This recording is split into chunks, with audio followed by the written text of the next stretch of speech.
Okay. Good morning, good afternoon, good evening, and welcome to Bin of Words. Today I've got a guest who's going to share with us his journey into homelessness and out of homelessness. He's decided he doesn't want to be seen on video, and that's his right. Although I've got permission to use his first name, his name's Ross. I've known Ross for quite a while. Very interesting person. Thank you for coming on board, Ross. Thanks, Ian. Okay.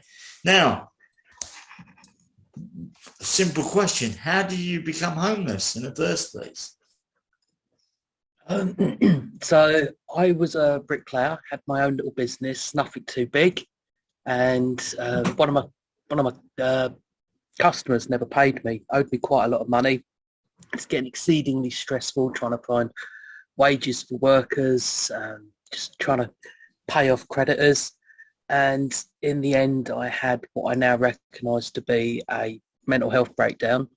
I literally packed a rucksack with a couple of pairs of clothes, a couple of books, and left the property I was living in, just left everything behind, just couldn't face anything anymore, completely abandoned everything and everyone that was in my life, and moved down to London and rough slept. And yeah, it was a complete and utter clean break from the life that I'd had before.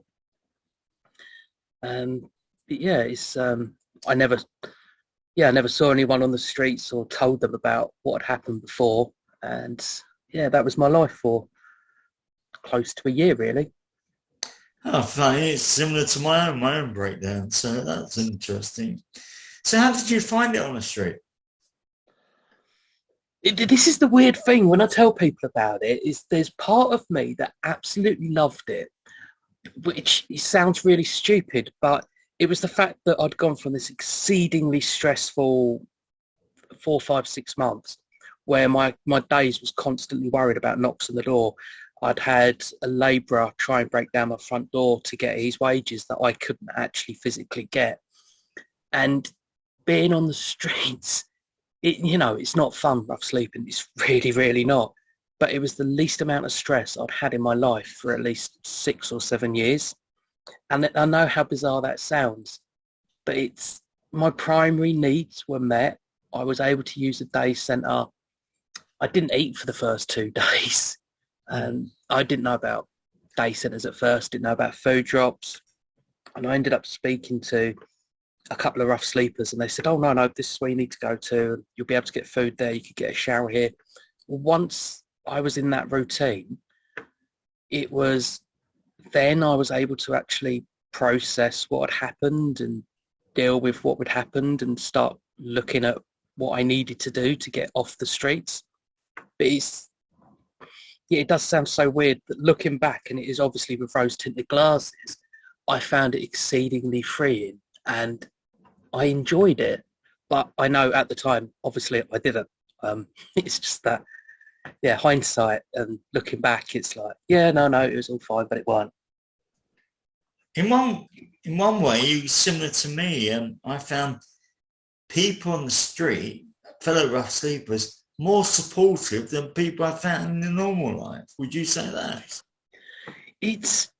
So I surrounded myself with people that were quite similar to me. So I would have called myself a low support needs rough sleeper. I would occasionally smoke a little bit of weed, and it's very occasionally. I would drink maybe once or twice a week, and it was nothing more than Stella or Strongbow and things like that.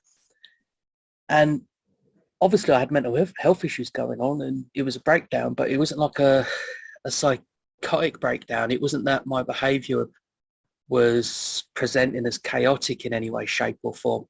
So to most people, it looked like I was what people would refer to as normal, just living on the streets. And I was entrenched to a degree, but that was through lack of options of being able to get off rather than choosing to. So the people that I had around me, that we didn't sleep in the same spots together, we didn't spend our days together. So when we saw each other, it was much more easygoing. So we'd spend the evenings at food drops with each other. once or twice a week, we'd all go down to the pub. And this was before the days of Wetherspoons, so it'd be a run-of-the-mill pub in the back end of the West End, and we'd sit around just drinking and smoking and having a laugh. To anyone else, we just looked like a group of friends that were out. It's quite a weird experience. So how did you find the day centres? You said you found a day centre through... Yeah, it's just one of the things about it is I didn't know London at all. London to me was the Monopoly board. So I avoided the Old Kent Road. I avoided all the rubbishy areas on the Monopoly board. And to me, Mayfair, that's the best place. So I rough slept in Mayfair.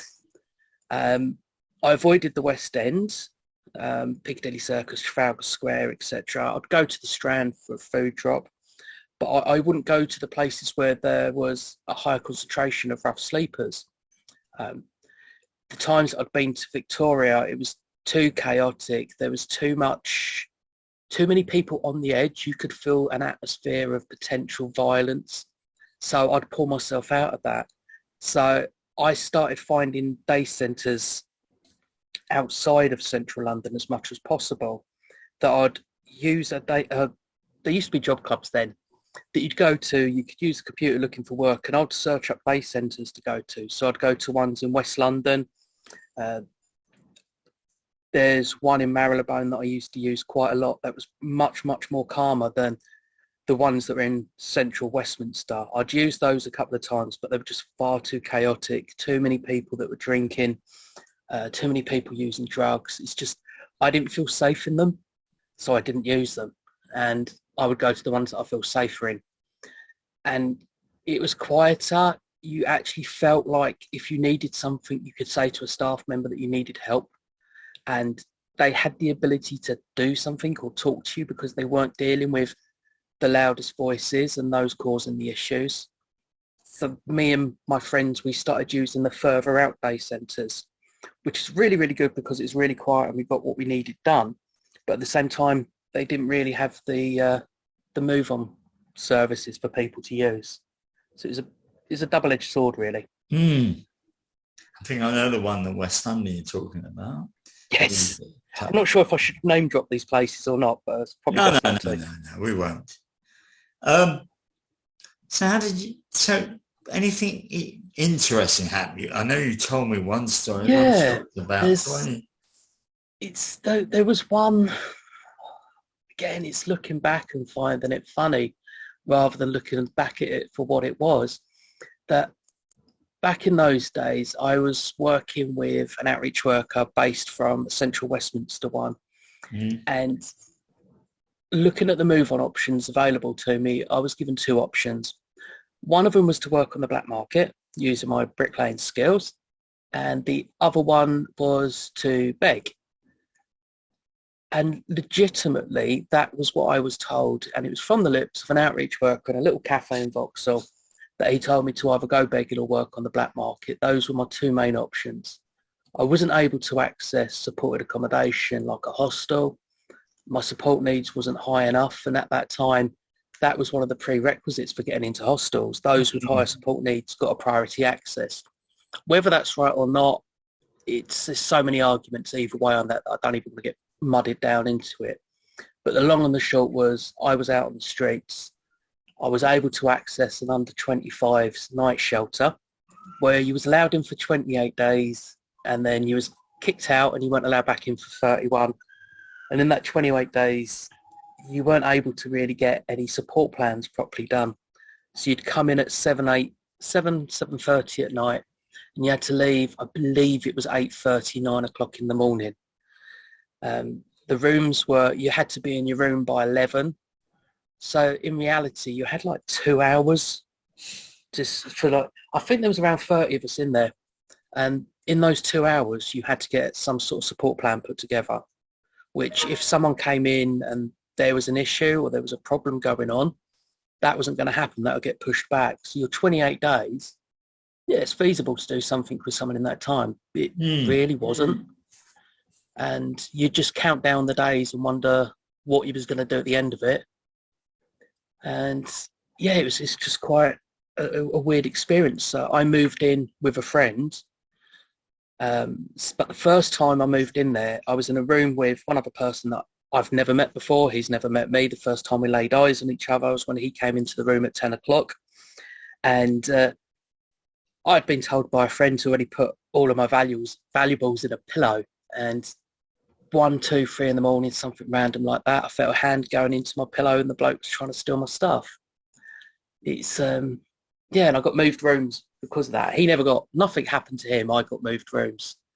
And I was able to move in rooms with a friend, which made it a lot easier for me. And yeah, it just went like on like that. And after my second round in the night shelter, I just didn't see the point. That nothing happened. There was no change, nothing going on. So I thought, at that point, it was the summer. And I thought, well, I might as well just rough sleep. I'm used to it. Had a really, really, really good safe spot in the middle of Mayfair, a dead-end road that was covered. It wasn't residential. I was never, ever, ever hassled when I rough slept in that spot.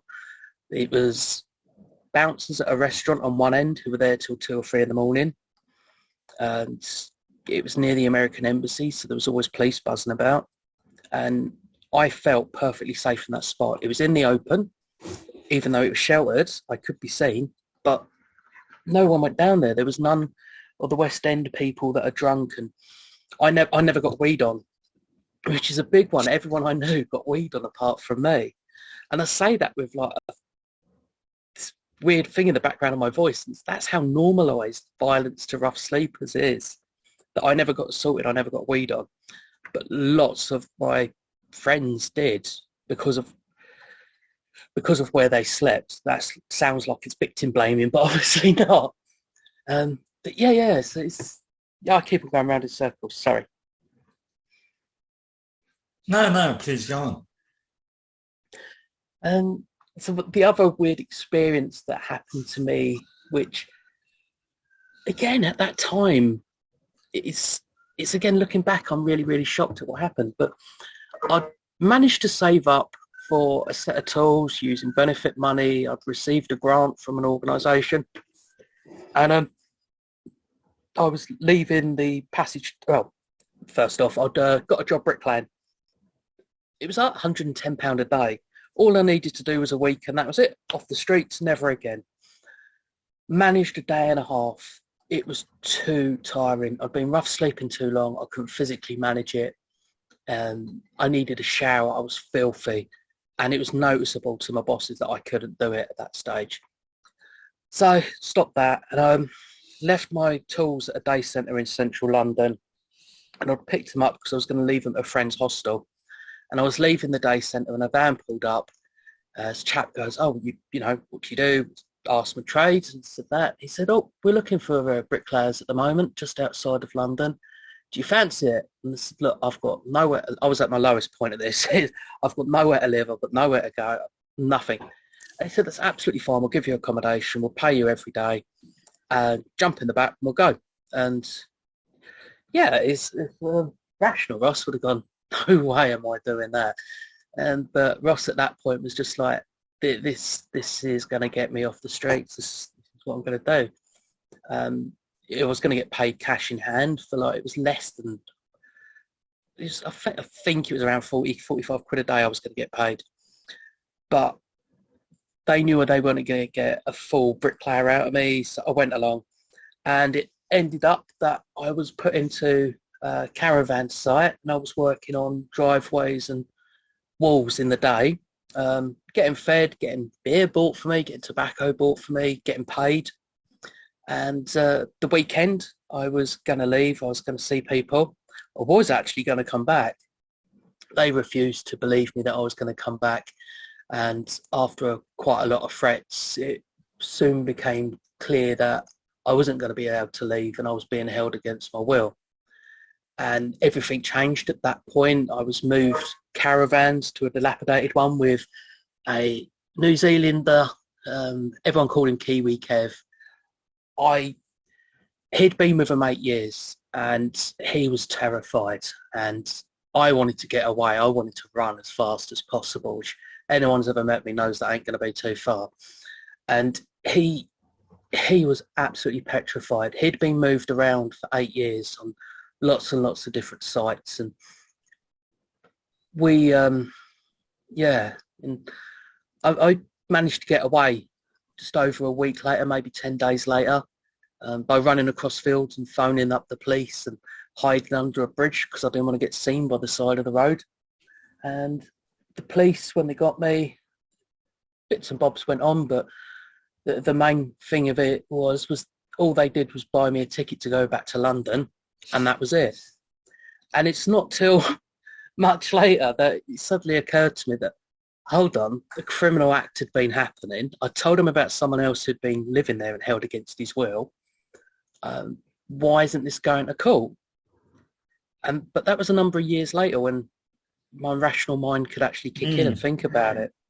So it's just how, anecdotally, I work in the sector now, and when I worked in night shelters, when I worked in day centres, I would see similar things happening to people there, that they would go, and quite often, some were beaten up. Many didn't receive payments. There's a few that I know that did, and they were absolutely fine. But it's just something that happened, and I never saw anything happening because of it. It was just, yeah. Yeah, I think I'll show you a tale, okay? Not even me. Used to be these blokes who drove around Lincoln's Inn Field, all right? Offering work, and I thought they were suspicious myself. And one of the handouts, I mentioned a couple of guys I got friendly with. There's this guy who he was on a street at the time. He was living somewhere up the East End. But he came to handouts. I think some people become habitual with handouts, even though they're off the street. And he told me the tale about how he'd actually taken work from some guys who said, I work on this farmland. We'll be paid every day. And you'll be looked after. He got to the place. They put him in a caravan. Didn't pay him the end of the day. They said, we'll pay you the end of the week. So he said, okay, get the money end of the week. End of the week, he walked up there, asked for his money. They took him out of the caravan. They beat him up and left him on the motorway. Yeah. What surprised me was a few weeks after I saw these suspicious people going around, I was in a day centre in central London, and these guys walked around asking people, did they want a job? And I thought, how could they let those people in? They were obviously villains, to my eyes, maybe because I've mixed with villains. But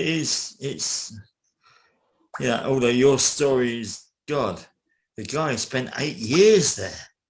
Yeah. And like he gets indoctrinated. That's where the fear comes from. That's terrible. When he spoke, it was always with fear. Always with fear. Yeah,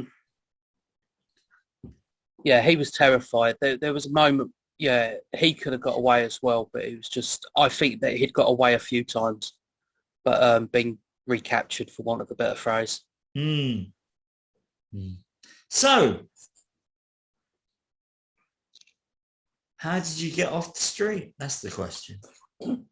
It was using a program that I think only existed for about a year, and I found very, very few. I couldn't find anything of it, and it was an organisation called Camden Job Train, and I happened to see one of their leaflets in St Mungo's office in Shepherd's Bush in one of the job clubs that I used to use, and it was people with some sort of building skills, or people that's worked on building sites before.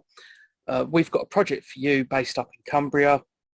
Come work up here. We'll give you accommodation, support, training, and we'll give you X amount of money a week, and everything will be covered, and then we'll put savings aside for you, and at the end of it, we'll help you find somewhere. And I think I applied for it on like the Tuesday or the Wednesday, and the cut-off point was on the Friday. And I had an interview up in Camden, obviously, and they said, yep, there's fine. This was on the Friday. On Monday morning, I was in a minibus with 3 or 4 others heading up to Cumbria, which I've never been to in my life.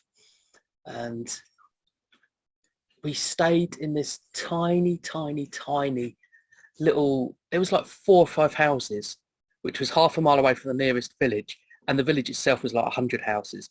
And we were 4.5 miles away from the nearest place that sold tea bags. And it was this extreme difference between London and Cumbria.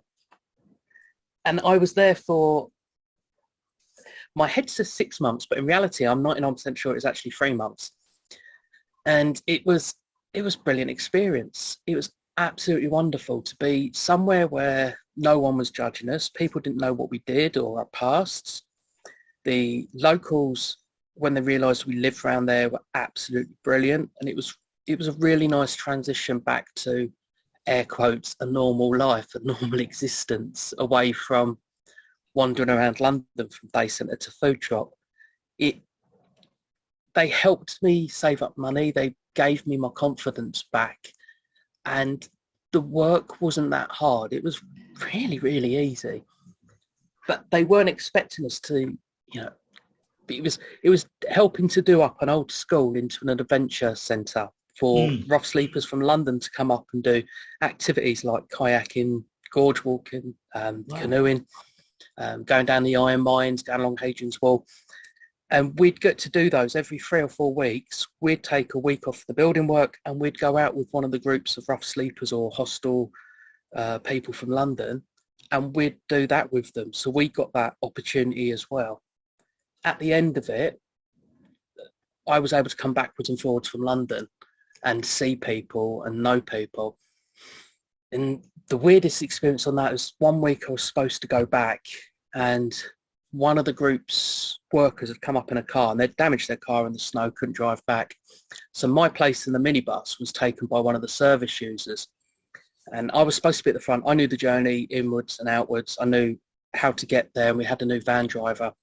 So this person from a hostel in King's Cross, I'd spent the week telling him how to do the journey, and he was looking at the maps. He's really taken it on board how to do it.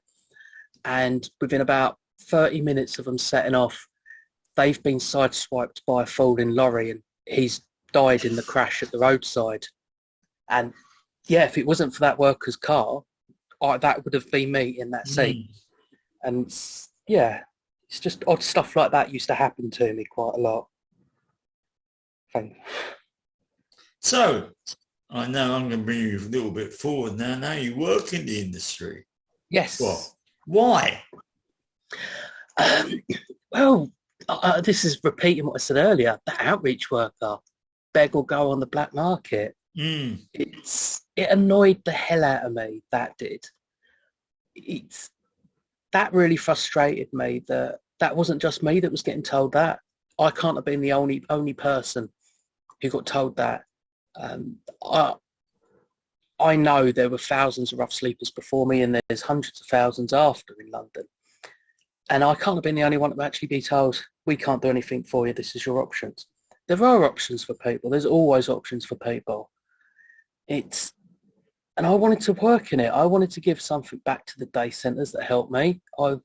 There were quite a few workers, I sound quite negative about it, but there was a lot of workers that did a lot for me. There was a lot of workers that went out of their way to help me and my friends.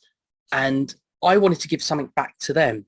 I would do something, I don't know, is the actual other answer. So I started volunteering at a night shelter. My job was on a Sunday nights to Monday morning, and I'd start at 8 o'clock at night and I'd finish at 8 in the morning, and then I'd go and do my bricklaying job for the week.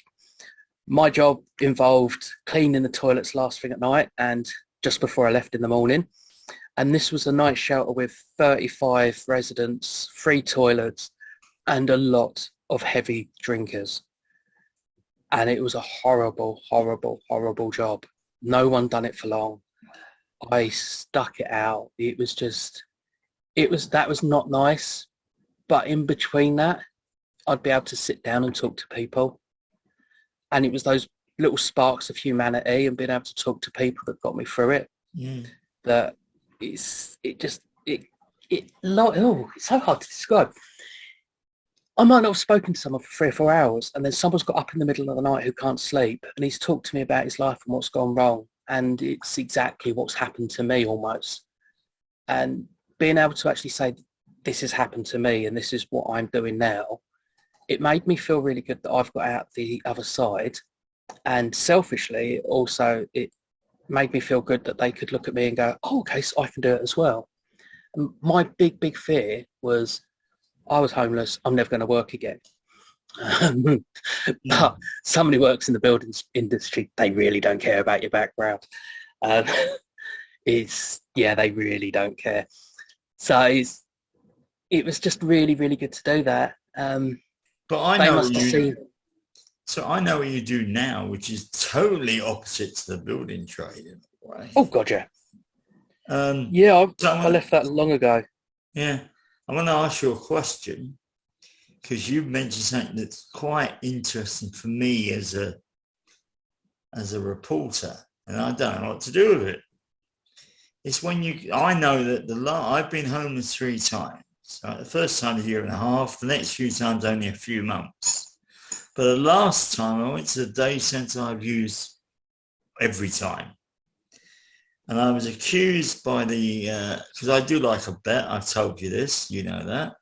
Mm-hmm. I don't bet beyond my means. I've been a betting shop manager. I've seen people do every penny, and I don't want to do every penny. I've got money for food. And this guy said he just told me, said, you're homeless because you gambled. He made a judgment on me. And I told you that, he gave me 2 choices. Because I said I'd like to go back to a hostel. You know, I thought that might be my journey out. What do we do about the workers like that? Workers like that still exist. They're still out there, and I work for a non-commissioned service, so I don't get paid to tow a party line. If I meet a rough sleeper, I can give them absolutely honest advice and tell them what their actual options are. Many workers are able to do this, and it's the workers I've seen in the sector in the last 4 or 5 years has really filled me with joy that they're brilliant. A lot of them that I've met, especially recently working for some of the bigger organisations, are absolutely amazing. And that makes me feel really happy. Before that, there was this sort of weird time after the comprehensive spending review of about 10 years ago, where everything just seemed really bad. All of the good workers couldn't afford to stay in the sector, and many of them left. And it left this hole, where so few good workers were left that they were trying to pick up the pieces. And no one knew what to do. No one knew where to go, really. And I'm going in circles again, sorry. It's very easily distracted. But it's good that that's starting to come back through again now. And yeah, I like being able to give the honest advice to people. There's someone that I spoke to, it'd be about 3 or 4 months ago, that remembered something I told him a year before and had done applications to a place he had no idea he was eligible to apply for. And he is currently in accommodation that he was never advised he could get. And he was a victim of the you must return to where you're from, the reconnections policies that most places have now. But he wasn't aware that he was able to bypass that. So doing stuff like that actually makes me really, really happy that I've got the ability to. That is very interesting you mentioned, because I know you're talking about the local connection thing. Yes. And that is the biggest, in London anyway, I think that's stupid. Any large metropolis, I presume it's the same in Manchester or Edinburgh. You know, but Scotland are different. Sorry? Scotland are different. Oh, okay. But we're talking about England, in London anyway. Yeah. But I was living in Southwark when I was made homeless last time, and I went there. And I said, Southwark won't help me. And this guy actually emailed Southwark Council And they came back and said they won't help me because you didn't believe me. But I think that what should happen, and I would propose this to you, is that London, the GLA, Greater London Authority, or I've been to meetings with them in the past, should be controlling the whole of accommodation in London. Yes, instead of each I'd agree with that. Sorry? I'd definitely agree with that. You know, because, you know, people, unfortunately, okay, Westminster, which I was in when I was homeless, although I was born in Whitechapel, but I didn't want people to know I was homeless. Yeah.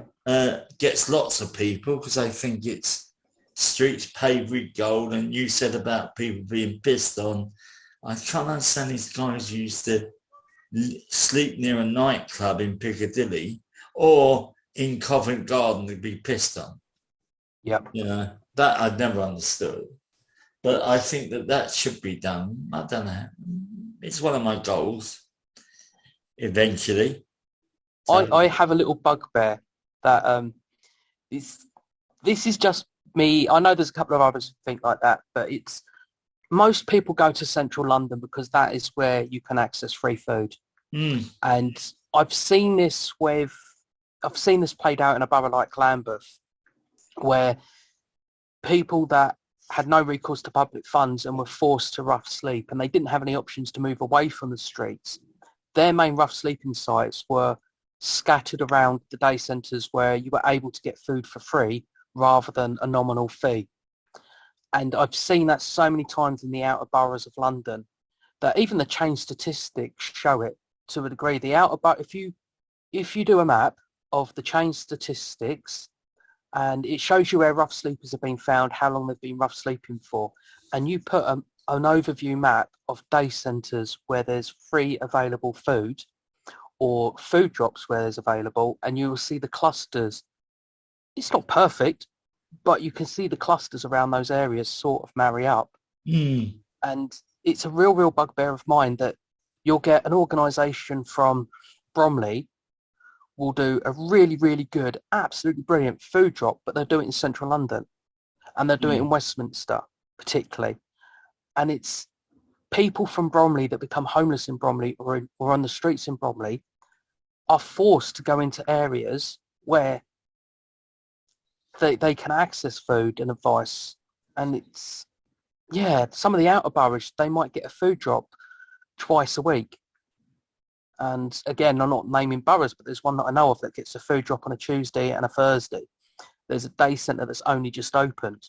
But before that borough would always turn around and say, we don't have an issue with rough sleeping. That's because they all used to go to the borough next door or into central London. And it's just pushing away rough sleepers. And Westminster, Camden pick up the issue. Westminster have a huge amount of people rough sleeping there a year. Next, hardly any of them started out with a connection to Westminster, but Westminster are now expected to house everyone. And it's just like pushing the blame away. Why aren't local areas accepting that people in that area become homeless and we need to do something about it? Well, I'll tell you a story. A few years ago, I went with Cardboard Citizens, that theatre company. We went to St Albans to do some work with the homeless there. Number one, we were taken to a night shelter. Now, for people who don't know, night shelters are usually large halls. This was a house with 12 separate rooms. So they were there for the 28 days, as you said before. And I went there, I was taken there twice. First time just to meet the possible participants in the project. And we spoke to several people on the street. And the last time was to see, at the end of the project, I went to the show. They took me on to talk to people, that's all. And I happened to talk to the head of housing in St Albans. And he turned around to me and said, we have no homeless in St Albans. I cannot believe that, seeming that on that stage with 12 people, well, there were about 15 people we were involved with, plus the other people we've seen. But it's the blindness, I think. Ross, would you explain to our listeners what the chain is? So, Chain is a database that's in London, and it records every single individual rough sleeper that's rough slept in London. It's recently changed, and my chain details, my last entry from 2003, has now gone. But it's up to around 450,000 individual entries have been made over the years. Only certain people are allowed access to it. It's strictly controlled over who has access to it. And very few people are allowed to input data on it. And next to no one's allowed to take data off it. It's exceedingly strictly controlled. Some organisations don't have access to it at all. It's only accessible to those that have a need for it. People are told before they are put onto chain, this is what it is, and there's an expectation that consent is given on that. You do see some weird entries pop up there. The one that sticks to my head always is Jazzy Sleeping Bag Man. No one knew what his name was, I'm guessing, and his name was just put on chain as Jazzy Sleeping Bag Man. Out of those 450,000 entries, obviously there's bound to be quite a few duplications, and some of the files have been merged. I think my one's been merged with an earlier one. So when I was doing it, my record would have been a paper one. Some point has actually put that online. All of these statistics are available on the GLA website. It's broken down into boroughs, broken down into quarters. None of it has got private information on it, and it's absolutely wonderful. And you can to see the statistics of what's going on, and you can see areas that are trying really hard and the work that's done on it. So I've got this weird little thing for statistics and figures and graphs and maps, which I quite enjoy, that most people probably won't. So I'm fascinated by it every month, every quarter, so I always have a look. Yeah, it's quite interesting. You said, I was never told, I know I'm on the chain, but I was never told I would be on it. Which is interesting. Do you have anything final to share with our listeners at all? So of the people that I help accommodate at the moment. So I'm a manager within a homeless accommodation provider in London. Of the people that I work with, over the last 10 years, 2/3 of them should never have become homeless. If they had known what help and support was available, if someone had told them, quite often it's a lot of the times the people that I deal with, and I deal with people with lower support needs, if they had been aware that they was entitled to housing benefit and their landlord had no choice but to accept it, they would never have become homeless. If people was aware of how to access some private rented stuff and how to get into it without having to have the month's deposit up front and a guarantor and all these other things that you do. So when you go to the council and they turn around and say, well, we can't help you, but here's a list of estate agents. Those estate agents don't take housing benefit. But there is a whole section of people that do. I've got some landlords that I work with that I can get people in them, and the properties are really good. And I can get people in there without the month up front. It's taken a lot of work to get to that stage. And it's just, there is help out there. It's just knowing where to look. How? There's a few, so the job centre's got better. The job centre has got a lot better, but again, it depends on the job centre itself.